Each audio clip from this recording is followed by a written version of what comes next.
چار نمازیں وہ ہیں کہ جو فرض کے علاوہ ہیں، اور عام طور پہ ہمیں ان نمازوں کا چونکہ طریقہ کار پتہ نہیں ہوتا، تعداد پتہ نہیں ہوتی، وقت پتہ نہیں ہوتا، جس کی وجہ سے ہماری یہ نمازیں ہم اس وقت کے اندر موجود بھی ہوتے ہیں، باوضو بھی ہوتے ہیں، لیکن تھوڑا سا علم نہ ہونے کی وجہ سے یہ تین چار ہماری بڑی عبادتیں جو ہے نا وہ رہ جاتی ہیں۔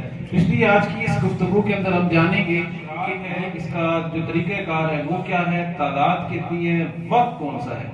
سب سے پہلے آپ نے آج کا جو طلوع آفتاب کا وقت ہے اس کو ذہن کے اندر رکھنا ہے، اور وہ ہے آج کا تقریباً 5:46۔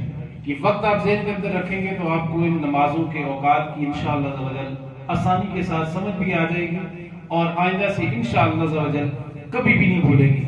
سب سے پہلے ہم تھوڑا سا اس بات کا ذکر کر لیتے ہیں کہ نماز اور نفل نماز کے اندر فرض کیا ہے۔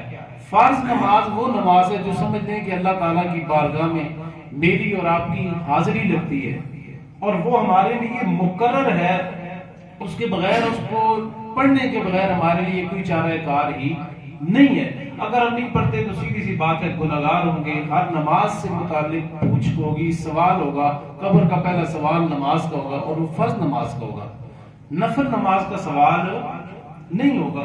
یہ نوافل اللہ تعالیٰ کے ساتھ ایک قرب، اللہ تعالیٰ کی بارگاہ میں اپنی جو نیاز مندی، عقیدت مندی اللہ تعالیٰ کی بارگاہ میں درجات کی بلندی کے لیے پڑھی جاتی ہے، اور یہ وہ عبادت ہے جس سے متعلق اولیاء کاملین، بزرگان دین فرمایا کرتے تھے، بلکہ حدیث قدسی کے الفاظ ہیں کہ اللہ تعالیٰ فرماتا ہے کہ بندہ نوافل کے ذریعے میرے اتنا قریب ہو جاتا ہے، اتنا قریب ہو جاتا ہے کہ پھر میں اس کی آنکھیں بن جاتا ہوں جن کے ساتھ وہ دیکھتا ہے، پھر میں اس کے ہاتھ بن جاتا ہوں جن کے ساتھ وہ پکڑتا ہے۔ پھر فرمایا یہ مقام اس بندے کا آتا ہے، اور پھر فرمایا وہ بندہ جو بھی مجھ سے سوال کرتا ہے میں اس کو عطا فرما دیتا ہوں۔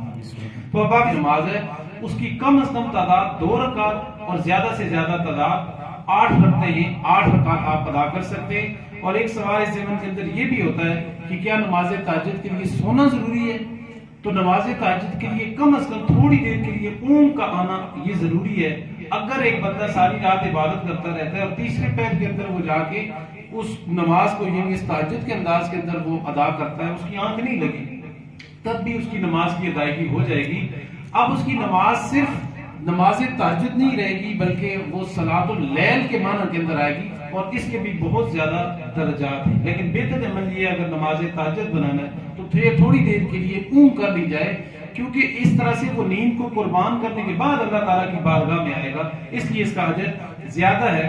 اور حضور پاک صلی اللہ علیہ وسلم نے نماز تہجد سے متعلق آپ نے فرمایا تھا، آپ صلی اللہ علیہ وسلم نے فرمایا کہ لوگ قیامت کے دن ایک میدان کے اندر اکٹھے ہوں گے، تو ایک اعلان کرنے والا اعلان کرے گا کہ جن لوگوں کی کروٹیں رات کے پچھلے پہر اپنے رب کی یاد میں گزری، جن کی کروٹیں بستر پہ نہیں لگتی تھی، وہ کہاں ہیں؟ وہ کھڑے ہو جائیں، ان کی تعداد فرمایا بہت کم ہوگی، اور جنت کے اندر فرمایا کہ وہ بغیر حساب کتاب کے داخل کر دیے جائیں گے، کہ وہ لوگ کہ جو رات کے پچھلے پہر، تیسرے پہر اللہ کی بارگاہ میں اٹھ کے نماز تہجد ادا کرتے ہیں، فرمایا اللہ تعالیٰ قیامت کے دن ان کو اعلان کرے گا کہ ان کے لیے جنت کے سارے دروازے کھول دو۔ یہ ہے نماز تہجد۔ اب آئیں گی نماز اشراق کی طرف۔ 5:45 طلوع آفتاب ہے، یعنی سورج کے نکلنے کا وقت ہے۔ حضرت انس رضی اللہ تعالیٰ عنہ سے روایت ہے، حضور پاک صلی اللہ علیہ وسلم نے ارشاد فرمایا، جو شخص صبح کی نماز جماعت کے ساتھ ادا کرتا ہے اور ادا کرنے کے بعد وہ تھوڑی دیر کے لیے مسجد کے اندر ہی بیٹھا رہتا ہے، کوئی تسبیح پڑھتا رہتا ہے، کوئی تلاوت کرتا ہے، اس کے بعد فرمایا پھر وہ 2 رکعت نماز اشراق ادا کرتا ہے، اللہ تبارک و تعالیٰ اس کے لیے کامل اور مقبول حج اور عمرہ کا ثواب لکھ دیتا ہے۔ سبحان اللہ، بابا سے بلند سبحان اللہ۔ سبحان اللہ۔ 2 رکعت نماز، یہ حج یا عمرہ کر کے آپ میں سے اکثر لوگ آئے ہوں گے، ایک عمرے اور حج کے لیے کیا کیا جتن کرنا پڑتا ہے، زندگی بھر کی کمائی انسان اس چیز کے اوپر لگا دیتا ہے، اور اللہ کے رسول صلی اللہ علیہ وسلم کیا فرما رہے ہیں؟ 5:20 ہو چکے ہیں، 5:45 پہ طلوع آفتاب ہے، تو طلوع آفتاب سے 15 منٹ بعد یعنی کہ 6 بجے نماز اشراق آج کے وقت کے مطابق ہوگی۔ 2 رکعت نماز صرف 2 رکعت نماز ہے، نماز اشراق، اور ثواب اللہ کے رسول فرما رہے ہیں کہ فرمایا کہ ایک کامل حج اور عمرہ کا ثواب اللہ تعالیٰ اسے عطا فرماتا ہے۔ یہاں پہ حضور پاک صلی اللہ علیہ وسلم نے تامتن تامتن تامتن 3 مرتبہ یہ لفظ استعمال کیے کہ مکمل مکمل مکمل، یعنی مکمل حج اور عمرے کا ثواب۔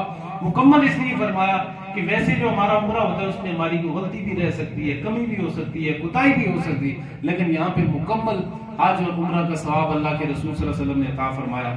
تو اس سے کیا ارادہ کرتے ہیں؟ ہم نے نماز پڑھنی ہے یا نہیں پڑھنی ہے؟ انشاءاللہ ہم یہ ادا کریں گے۔ اس کے بعد نماز چاشت، فرمایا کہ حضرت ابو ہریرہ رضی اللہ عنہ، اچھا اس کی نماز اشراق کی جو تعداد ہے وہ کتنی ہے جی؟ 2 رکعت نماز، ٹھیک ہے۔ اس کے بعد آ جاتے ہیں نماز چاشت کی طرف۔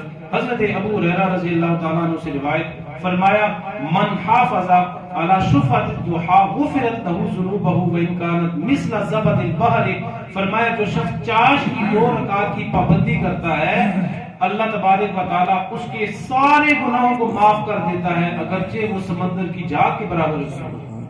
سمندر کی جھاگ کے برابر ہی کیوں نہ، فرمایا جو بندہ چاشت کی نماز کی پابندی کرتا ہے اللہ اس کے گناہوں کو معاف کر دیتا ہے۔ ارشاد فرمایا جو بندہ مغرب کی نماز کے بعد 6 نفل اس طرح سے ادا کرے کہ ان کے درمیان میں وہ کوئی بات نہ کرے، اس لیے یہ نفل 12 سال کی عبادت کے برابر شمار ہوگی۔